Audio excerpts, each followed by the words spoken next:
মসজিদে প্রবেশ করার সময় থাকলে 2 রাকাত সুন্নাত না পড়ে বসে গেলে গুনাহ হবে কিনা? মসজিদে প্রবেশ করার পর যদি সালাত পড়ার সুযোগ থাকে, পরিবেশ থাকে, সময় থাকে, তাহলে আপনি 2 রাকাত নামাজ পড়ে বসবেন। এই বসাটা ওয়াজিব। এই নামাজ পড়াটা তাহিয়াতুল মসজিদ যেটাকে আমরা বলি বা দুখুল মসজিদ একই কথা।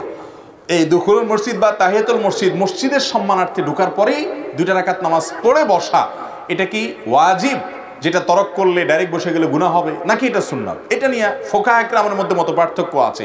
এই হাদিসকে বুঝার ক্ষেত্রে অ্যানালাইসিস করে গবেষণা করে এটা থেকে মাসআলা উত্তোলনের ক্ষেত্রে ফোকাহে কেরামের মত পার্থক্য আছে। ইমাম আবু হানিফা রাহিমাহুল্লাহর মত হলো আমাদের দেশে উলামায়ে কেরাম যে হানাফি মাযহাব আছে, আমাদের দেশে হানাফি মাযহাব এবং গোটা দুনিয়াতে হানাফি মাযহাব অনুযায়ী এটা ওয়াজিব না, এটা পড়লে অফুরন্ত সওয়াব হবে, অনেক ভালো কাজ, কিন্তু কেউ বসে গেলে গুনাহগার হবে না।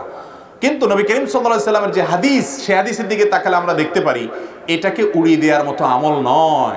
নবী করিম সাল্লাল্লাহু আলাইহি সাল্লাম বলেছেন, তোমাদের কেউ যখন মসজিদে প্রবেশ করবে ফালা ইয়াজলিস আও ফালা ইয়াকউদ হাত্তা ইয়ারকা রাকাতাইন, 2 রাকাত নামাজ পড়া ছাড়া মসজিদে ঢোকার পর তাহিয়াতুল মসজিদ পড়া ছাড়া যেন সে না বসে। মসজিদে ঢুকলে নামাজ পড়েই যেন কি করে?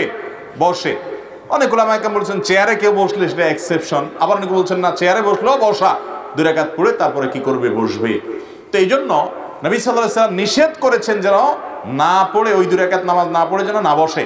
অতএব এটাকে গুরুত্ব দেওয়া উচিত। আমাদের সমাজে কোনো গুরুত্ব আমরা এটাকে দেই না, এটা খুব গুরুত্বের সাথে দেখা উচিত। শুধু তাই নয়, একবার নয় একাধিকবার এরকম হয়েছে। নবী করিম সাল্লাল্লাহু আলাইহি সাল্লাম মসজিদে একজন ঢুকেছে, বসে গেছে পট করে ঢুকে, নবীজি দাঁড় করায় দিয়েছেন, বলছেন তুমি 2 রাকাত নামাজ পড়ছো মসজিদে ঢোকার?